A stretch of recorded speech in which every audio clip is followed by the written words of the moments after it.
বেলা থেকে লালন পালন করে বড় বানাও। এত মায়া এত দরদ আর আমার আল্লাহ, যে আল্লাহ তোমাকে বড় দয়া করেছে, বড় মায়া করেছে, মায়া করে তোমার দুটো হাত দিয়েছেন, চক্ষু দান করেছেন, তোমার দেখার জন্য চোখ দ্বারা তুমি দেখতে পাও, সেই চোখের মধ্যে জ্যোতিও আল্লাহ পাক দান করেছে। তোমার কান দ্বারা তুমি শুনতে পাও, সেই কানও আমার আল্লাহ দান করেছে। তোমার কোনো কিছুর অভাব নাই। আজ তুমি বড় হওয়ার পর যখন তোমার বিবেক বুদ্ধি খুলে গেল, তুমি তখন আমার আল্লাহকে মানো না। মুয়াজ্জিন যখন আযান দেয়, হাইয়া আলাস সালাহ, তখন তোমার ঘুম ভাঙে না, ঘুম ভাঙে না। তোমার চোখে আরো ঘুম বাড়িয়ে দেয় শয়তান। তুমি ওই শয়তানের পাল্লায় পড়ে, ওয়াসওয়াসায় পড়ে তুমি তোমার জীবনটাকে একবারে শেষ করে ফেলেছো। সেটা নিয়ে কোনো তোমার চিন্তা নাই। ও বান্দা, তোমাকে কবরে যাওয়াই লাগবে,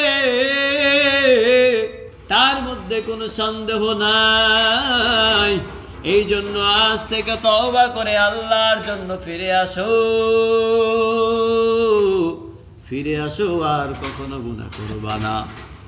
ও দুনিয়ার ইমানদার মুসলমান,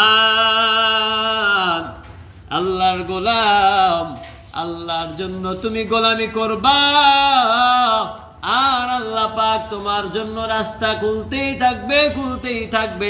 আমার দেখা আমার এক ছোট্ট ভাই, সে চেষ্টা করতেছে, হঠাৎ করে থেমে গেল আর বলল, ও ভাই, আর চেষ্টা করে কোনো লাভ নাই।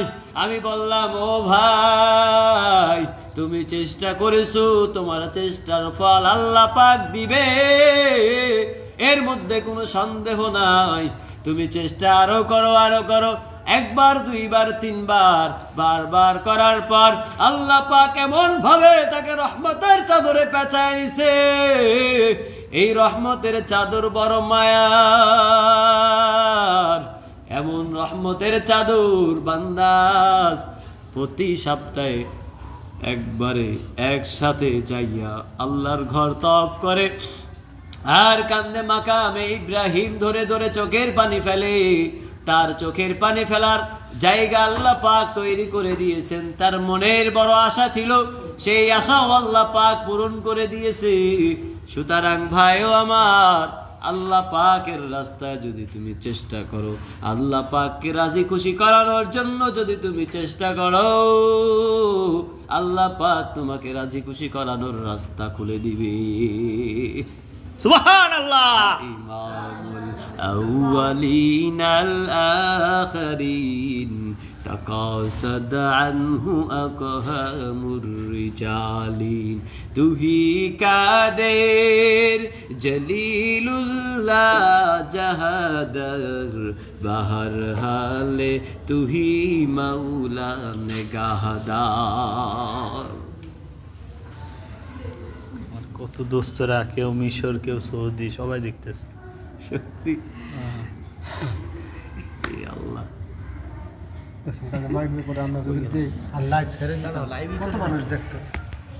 তো আমি তো রাজি, কিন্তু এখন যদি বড়